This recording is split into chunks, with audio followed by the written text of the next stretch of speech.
अपना मार्गदर्शन देने के लिए पधारे सभी संतों को भी नमन करता हूं। मैं आचार्य प्रमोद कृष्णम जी को भी बधाई देता हूं।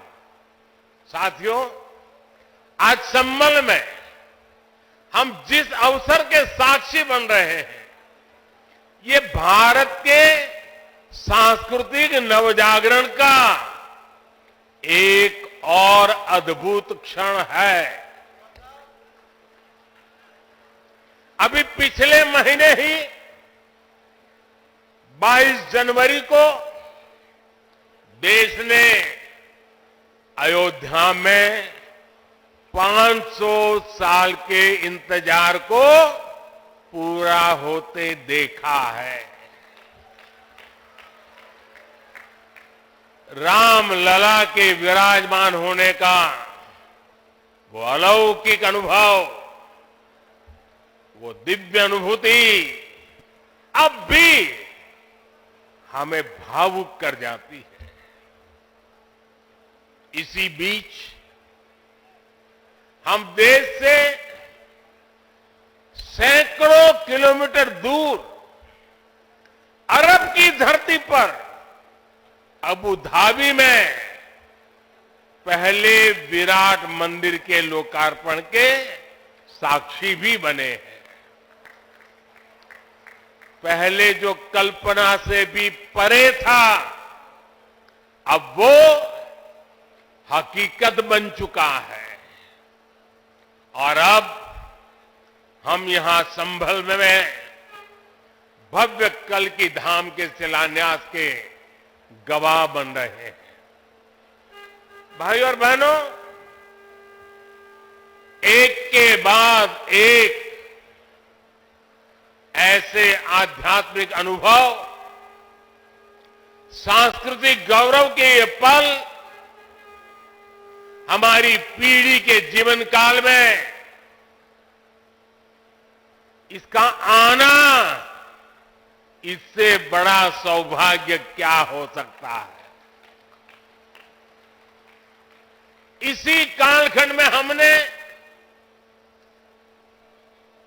विश्वनाथ धाम के वैभव को काशी की धरती पर देखा है, निखरता हुआ देखा है। इसी कालखंड में हम काशी का कायाकल्प होते देख रहे हैं। इसी दौर में महाकाल के महालोक की महिमा हमने देखी है। हमने सोमनाथ का विकास देखा है, केदार घाटी का पुनर्निर्माण देखा है। हम विकास भी, विरासत भी, इस मंत्र को आत्मसात करते हुए चल रहे हैं। आज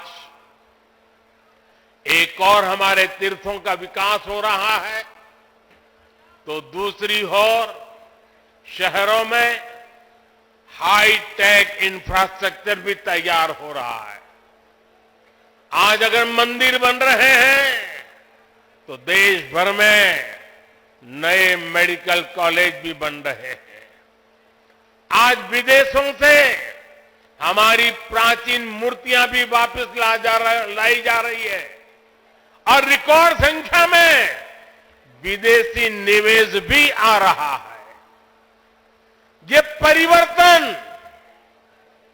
ये परिवर्तन प्रमाण है साथियों, और प्रमाण इस बात का है,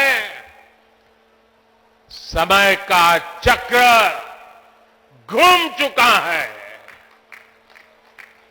एक नया दौर आज हमारे दरवाजे पर दस्तक दे रहा है। ये समय है हम उस आगमन का दिल खोलकर स्वागत करें। इसलिए मैंने लाल किले से देश को विश्वास दिलाया था, यही समय है, सही समय है। साथियों, जिस दिन अयोध्या में राम मंदिर की प्राण प्रतिष्ठा हुई थी, तब मैंने एक और बात कही थी।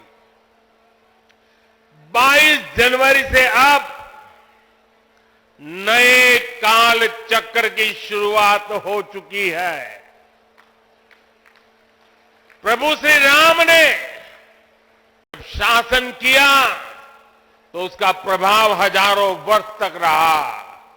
उसी तरह राम लला के विराजमान होने से अगले 1000 वर्षों तक भारत के लिए एक नई यात्रा का शुभारंभ हो रहा है।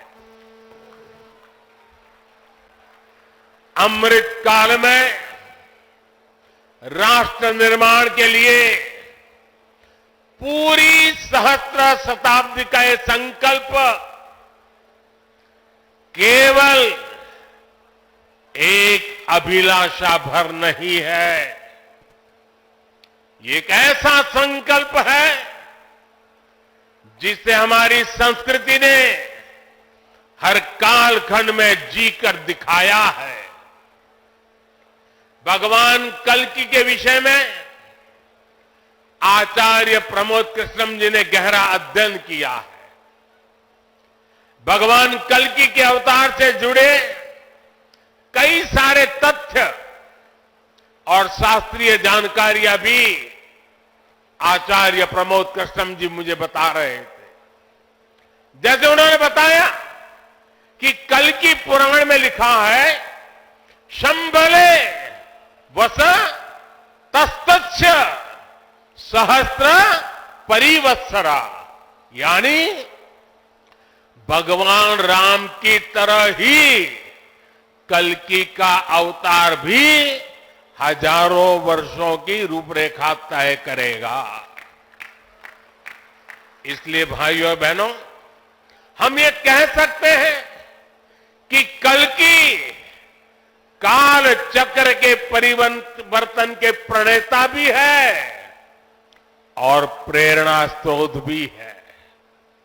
और शायद इसीलिए कल्कि धाम एक ऐसा स्थान होने जा रहा है जो उन भगवान को समर्पित है जिनको अभी अवतार होना बाकी है।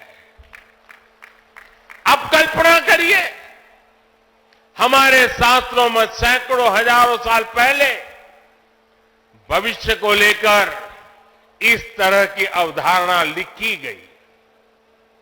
हजारों वर्ष बाद की घटनाओं के लिए भी सोचा गया।